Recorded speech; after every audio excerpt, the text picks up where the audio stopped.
patrons from distant lands, listeners of old, it is time once again to travel down the Hobbit hole. Today I will be unloading a lot of digressions and fun facts and deleted scenes connected to the Witch King and Éowyn and Merry, and since this was a video that was about how many different plot lines intersect, and how their intersection is itself significant on multiple intersecting and overlapping levels, it just inherently, by its very nature, led to a lot of branching themes, and as a result I kinda had to leave a lot on the table, like more than usual. So this should be a good one. Very juicy, very broad in its scope. The theme that I originally thought I was going to try to get at in this video turned out to be something that once again was circling an idea that I often end up wrestling with and struggling to articulate about how history and character and destiny and providence all interact and how the lines between them are really blurry and how actually they might all end up being kind of the same thing, or at least expressions of the same, I guess, fundamental impulse. And this moment between Éowyn and Merry and the Witch King of Angmar is a really clear example of that kind of thing. But honestly, that idea is all over the place in Book 5, and it particularly shows up when you contrast Book 5 with Book 6. In Book 5, it's like every chapter brings in new characters and new connections between existing characters, whereas Book 6 is increasingly about only two characters. And really, as Frodo begins to become more and more consumed by the ring and starts losing his identity to it, Book 6 really, in the end, is about Sam's relationship with Frodo, which is becoming this one-sided relationship. So it's all still the same idea, but in Book 5, we're seeing the expansive version of it, whereas in Book 6, it's a narrowing expression of it, and at times a brutally simplified one. So with Book 5 being the complicated version, there is so much going on under the surface that, as excited as I was to see what looked like a really clear theme being really nicely highlighted and emphasized, I hadn't delved very far before I found even more connections under the surface, so I realized I was gonna have to draw a line somewhere if I was actually going to finish a watchable, coherent video. So I decided to focus on the more structural aspects of the scene. Looking back, I think that was probably a good choice, but that being said, I had planned to start this video with a quote from the chapter The Muster of Rohan that I thought really highlighted how those narrative structural elements serve to develop and enhance this theme. So this is Merry with the Rohirrim riding into Harrowdale after the departure of the Grey Company and before they, quote, take their leave of Éowyn and start heading to Minas Tirith. Merry looked out in wonder upon this strange country of which he had heard many tales upon their long road. It was a skyless world in which his eye, through dim gulfs of shadowy air, saw only ever-mounting slopes, great walls of stone behind great walls, and frowning precipices wreathed with mist.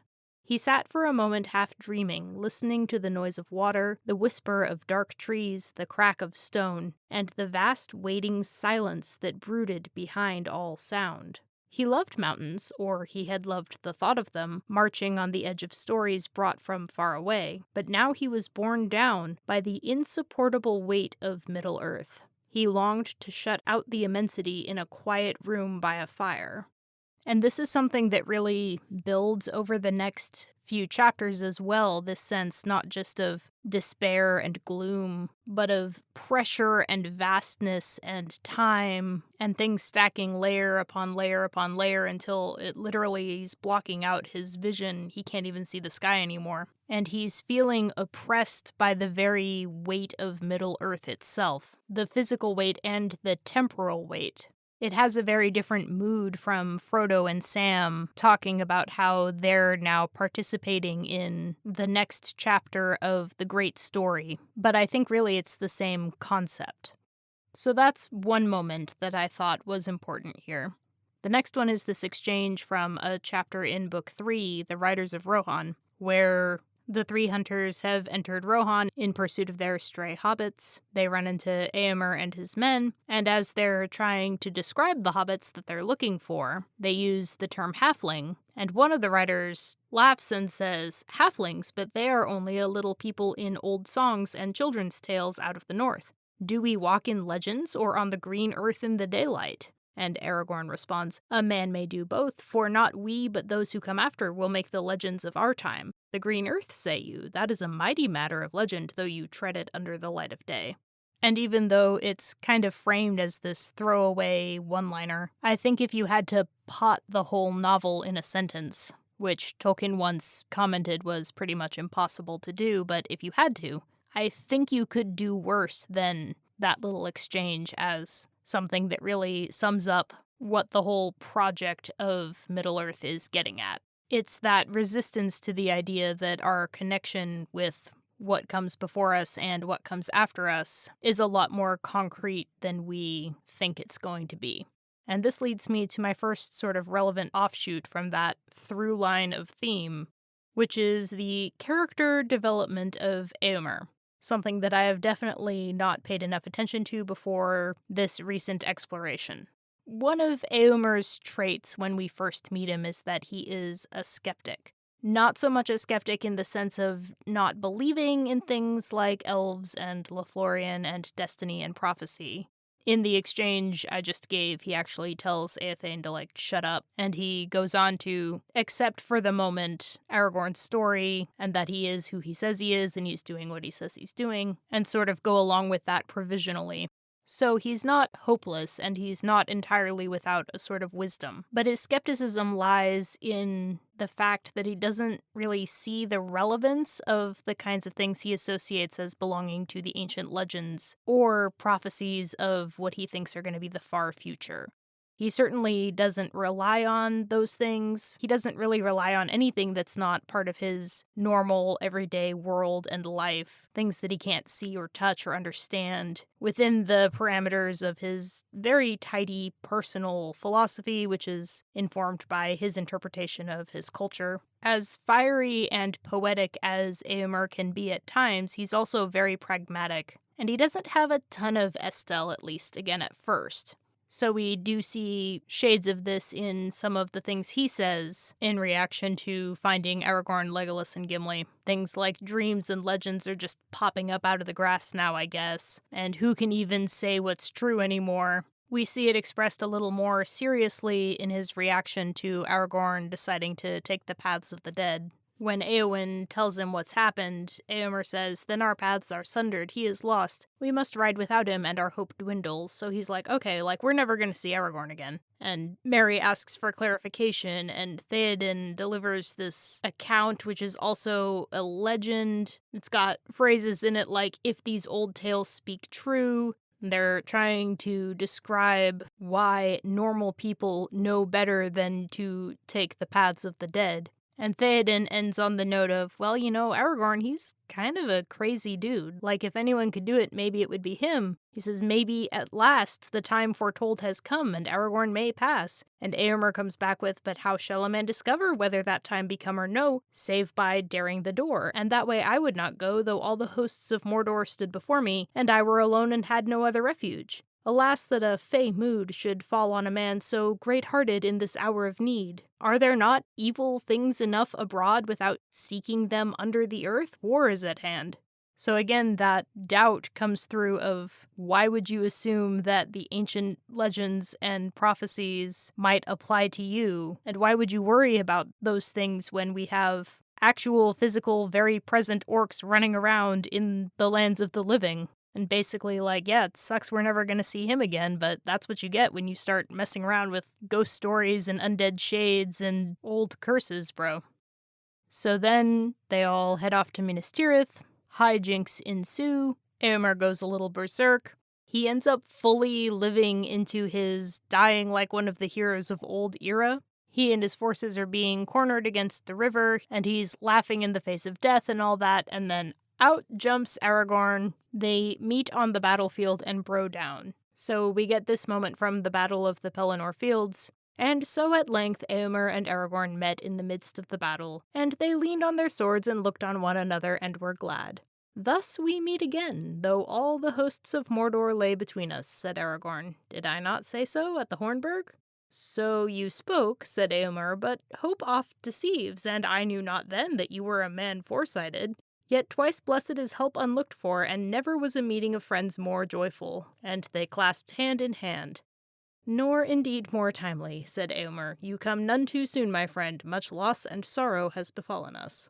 So, one of the greatest I told you so moments in fantasy literature, hands down. And it's Eomer coming full circle and accepting that, sometimes crazy things happen in life. Things that sound like they should come out of a story. And you can't just be cynical and rule that out and feel clever about yourself. You gotta stay open to it. Even the thing at the end, where he and Gimli are fighting over whether Galadriel is prettier than Arwen, Eomer has become a full participant in this world or this sort of idiom that he earlier would have dismissed as being absurd or nonsensical. One of his initial comments on the matter to Gimli, again back in The Riders of Rohan, is Gimli says, "The matter of the Lady Galadriel lies still between us. I have yet to teach you gentle speech." And Eomer goes, "We shall see. So many strange things have chanced that to learn the praise of a fair lady under the loving strokes of a dwarf's axe will seem no great wonder." So he's using it as an example of, an archetypically absurd situation. And then by the end, he's the one who's calling Gimli, and he's like, "Hey, Gimli, you remember that thing about Galadriel? Okay, well, I think her scary, witchy granddaughter is even cuter than she is. So if you still want to fight about that, I'm ready to throw down." I mean, it's humorous, it's tongue-in-cheek, and it's friendly, but it's also a shift in Eomer, who goes from dismissing the whole matter as yeah, sure, fine, whatever, things have gotten so weird here that why not, fight a dwarf over whether or not an elf witch queen is the hottest thing alive or only the second hottest thing alive, to being willing to voluntarily re-engage with that debate. And moreover, having an actual argument to back up his claim that, yeah, but the half-elven queen of Gondor is at least as horrifyingly lovely as Granny Galadriel is. It's actually very satisfying. I know several people have commented on how absurd this little fight at the end is in itself, and it is. But the thing that I didn't realize about it until I started thinking about it was that Eomer also, at least at first, thinks that this is an absurd fight. He also thinks it's outlandish and silly and impossible. And then he kind of loosens up and learns to love the bomb, as it were. And he accepts that outlandish things can in fact happen even in his so-called, quote, normal life on the green earth beneath the sun. So it's yet another example of resolving that cognitive dissonance, of realizing that you are a part of the great stories, and you can't really live and function in Middle-earth fully unless you accept all of it, and that includes the parts that seem romantic or fantastical or actually just absurd. So that's Eomer. Now we're going to pivot to something completely different, which is Merry and how his identification or connection with Aragorn, in opposition to Pippin's connection with Boromir and then by extension with Gondor, starts to show up again in his involvement in the battle and eventually his entanglement with the Witch King. And also, this was a comment made on the video, an aspect of that symbolic connection that I hadn't fully thought about before, that connection now becomes entangled with the whole North versus South, Arnor versus Gondor sort of dynamic that is very present in this part of the book. So something that I've talked about before is how Merry is kind of the Hobbit equivalent of Aragorn in a few important ways. He's, I believe, the only son and the heir. He's very worldly. He's relatively good at navigating. He kind of has this mature and unflappable demeanor where he always has a plan for everything. He and Aragorn seem to have a bit of a special relationship, and that's underscored by how Merry becomes connected with Arnor and the northern kingdom of the Dunedain, more so than the other hobbits do. Merry is the one who, after Bombadil rescues them from the Barrow-wights, seems to have been, I guess, possessed, for lack of a better word, by one of the long-since deceased inhabitants of Cardolan. Merry's the one who's saying things like, oh wait, yeah, I remember what happened. Angmar attacked us. The men of Carndum came upon us in the night, and kind of has to blink and shake his head a few times, and he's like, oh, no, wait, I'm not a Arnorian man. I am a hobbit of the very, very late Third Age. So it's very fitting that Merry is the one who's the most sucked in by whatever is going on in the Barrow. He's certainly not the only one to have a dagger of Westernness, but they make a big deal in the narrative of how significant that is when he's fighting the Witch King, because he's wielding a blade forged in, comparatively speaking, the depths of time, but intended to be used against this exact same foe.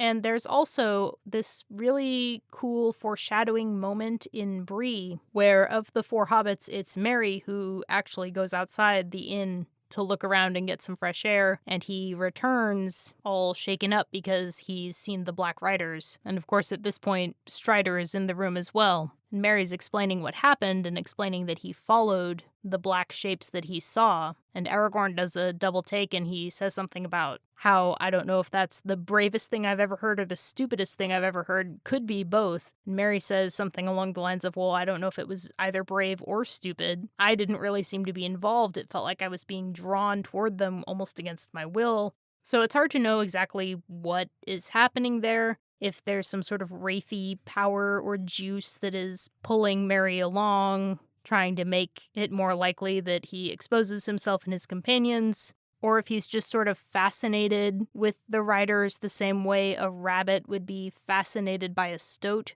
where it's sort of the danger itself that's compelling him to approach. That kind of thing does happen as well.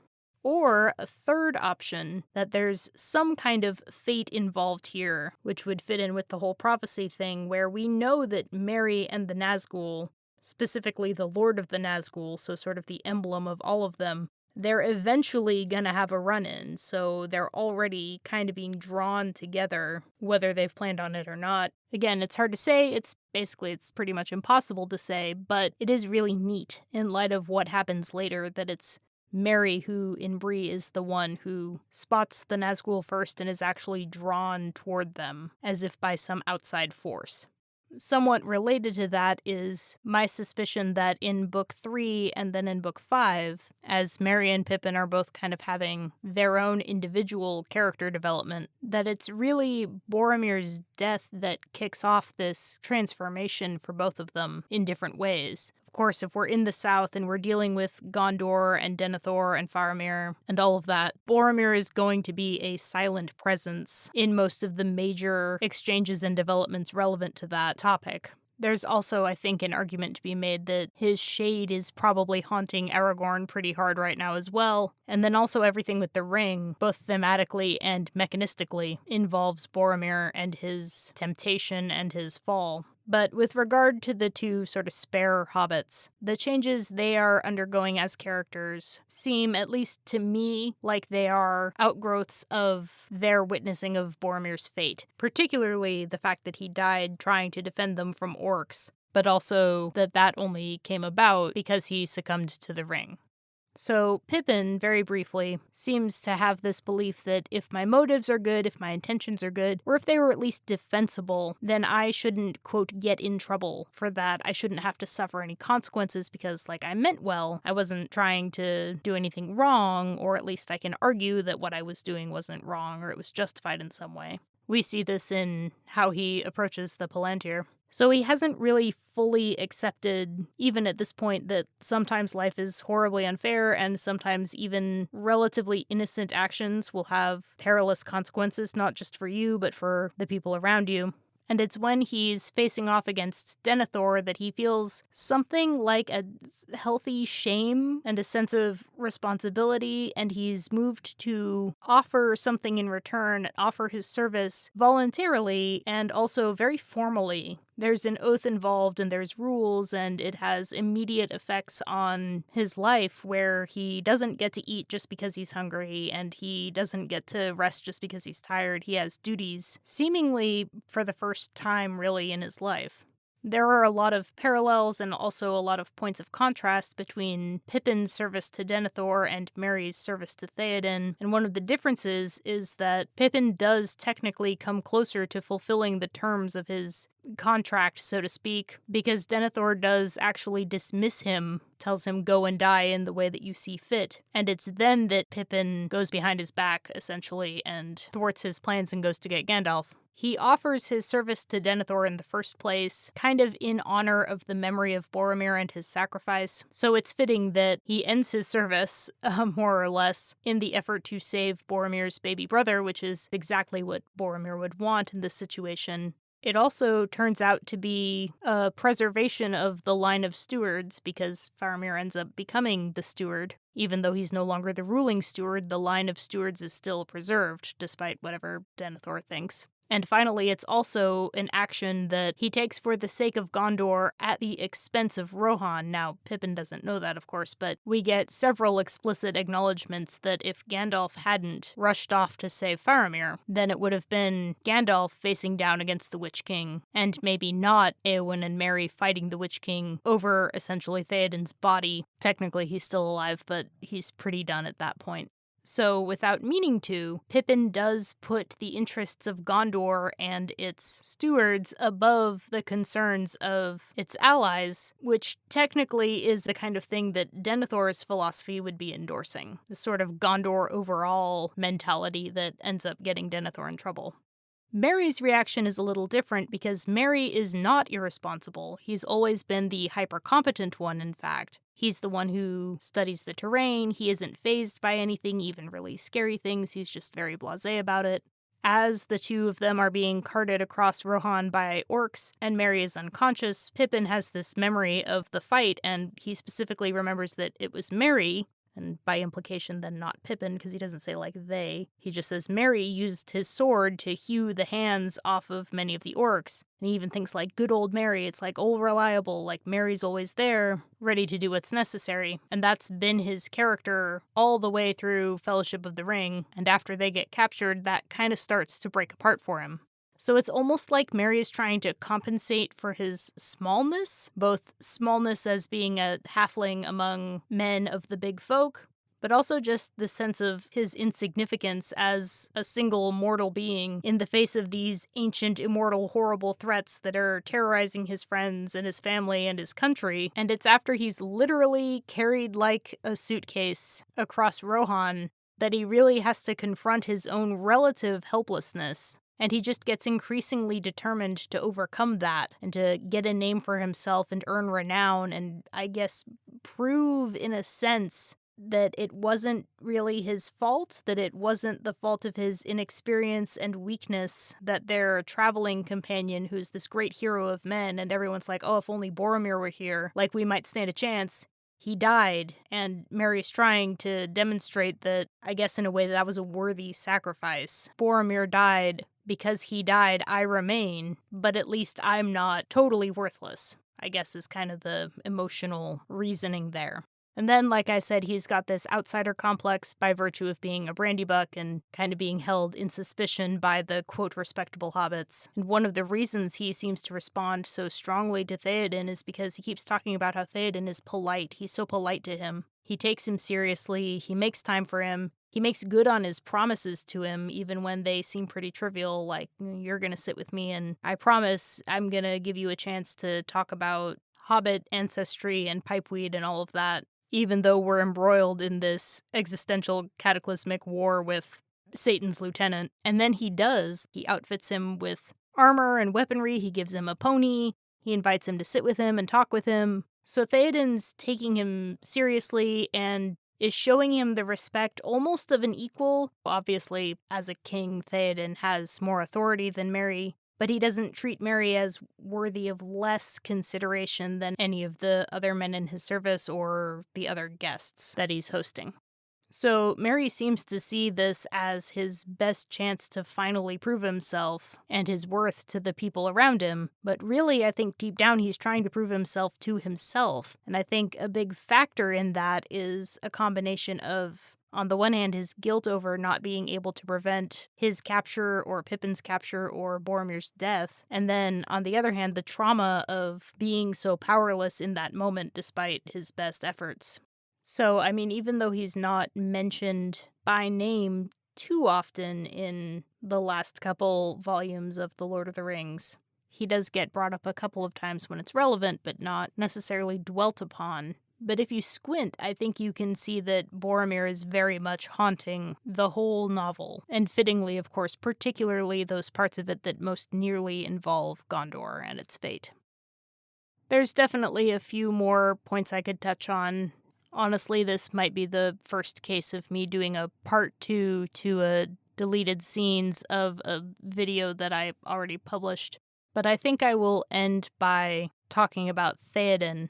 Another unavoidable aspect of this sequence of the build-up to the Siege of Gondor and the Battle of the Pelennor Fields, and then the aftermath of that, is this comparison being made between Theoden and Denethor. And there is a lot to get into with these two. This is a topic that could easily produce at least an hour of commentary just in itself. But the big moment for me this time was this point when the writers have arrived on the edge of the battle, and meanwhile the Witch King is in the process of breaking the gates of Minas Tirith and riding in to begin essentially the sack of the city.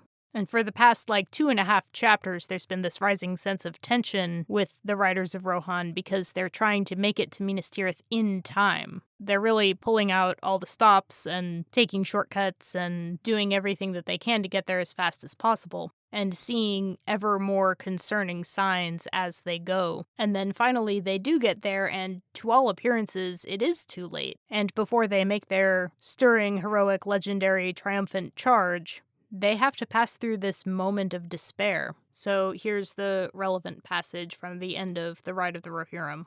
After a while the king led his men away somewhat eastward to come between the fires of the siege and the outer fields. Still they were unchallenged, and still Theoden gave no signal. At last he halted once again. The city was now nearer. A smell of burning was in the air and a very shadow of death. The horses were uneasy, but the king sat upon Snowmane motionless, gazing upon the agony of Minas Tirith as if stricken suddenly by anguish or by dread. He seemed to shrink down, cowed by age. Merry himself felt as if a great weight of horror and doubt had settled on him. His heart beat slowly. Time seemed poised in uncertainty. They were too late. Too late was worse than never. Perhaps Theoden would quail, bow his old head, turn, slink away to hide in the hills. Then suddenly Merry felt it at last beyond doubt, a change. Wind was in his face, light was glimmering. Far, far away in the south, the clouds could be dimly seen as remote gray shapes, rolling up, drifting. Morning lay beyond them. But at that same moment there was a flash, as if lightning had sprung from the earth beneath the city. For a searing second it stood dazzling far off in black and white, its topmost tower like a glittering needle, and then as the darkness closed again there came rolling over the fields a great boom. At that sound the bent shape of the king sprang suddenly erect. Tall and proud he seemed again, and rising in his stirrups he cried in a loud voice, more clear than any there had ever heard a mortal man achieve before. He seized a great horn from Guthlaf his banner-bearer, and he blew such a blast upon it that it burst asunder. And straightway all the horns in the host were lifted up in music, and the blowing of the horns of Rohan in that hour was like a storm upon the plain and a thunder in the mountains. And then, of course, they go for it. They go what I believe the youth today would call hard in the paint. And what I find really interesting about that is, with Theoden pretty much literally bent double trying to process the horror that he's perceiving, and with the whole host seemingly having this intimation of a total failure, and this thought that they're all just gonna turn around and go quietly wait to die at home. With all of that, the thing that kind of shakes Theoden out of it is actually the sound of the gates breaking and the bolt that goes up when they finally break. And that, of course, is a very northern courage moment. Theoden's overpowered with despair because he's realizing that, despite their best efforts, they really have come too late. But then he realizes that really there's no way they could have not been too late. Even if they'd showed up a week ago, the odds are still really bad, so maybe there never really was any hope in the first place. And that seems to give him a kind of freedom. It's this very existential moment because it removes the question of consequences from this decision that's in front of Theoden. It's like, you're doomed either way, so all you have to do now is turn and run away or stay and try to help your allies and your friends in what is actually their darkest hour, totally laying aside for the moment a consideration of what is wise or what is prudent, because there's no good outcome that's reasonably possible here. Strategy is not going to win this battle. This battle is kind of unwinnable by strategy. So the only thing that's left is cowardly acceptance or a courageously suicidal defiance. And this gets Theoden really fired up. This is what energizes him. He rallies his people, and they all just start going for it, screaming death all the way. And so, obviously, this isn't exactly Estel. Like, this seems closer to a form of despair than it does to hope. But the effect of it is something that's very close to Estel. It's certainly much closer than whatever it is that Denethor has been relying on that is, at this very moment, failing him. Maybe lore masters like Denethor could explain why Theoden's philosophy is not aligned with that has been passed down from the Eldar of old, but I think the thing that captures Tolkien about this particular expression and example of the courage that stems from despair is that, in effect, it approaches Estel very closely. So I think that's the thought I will end on for now. Like I said, kind of by its very nature, this is a topic and a scene that has a lot of layers, like an onion or an ogre. But these were some of the most, I think, relevant and important extensions of that concept. Please do let me know what connections you come up with, any elaborations, details that I've overlooked or totally missed. You really could just keep going with drawing parallels until you basically run out of oxygen, I feel like. And again, for this portion of the novel in particular, I feel like that's hardly accidental. It's very much in support of the theme. Thank you to everyone who's listened to me this far. And until we meet again, be well.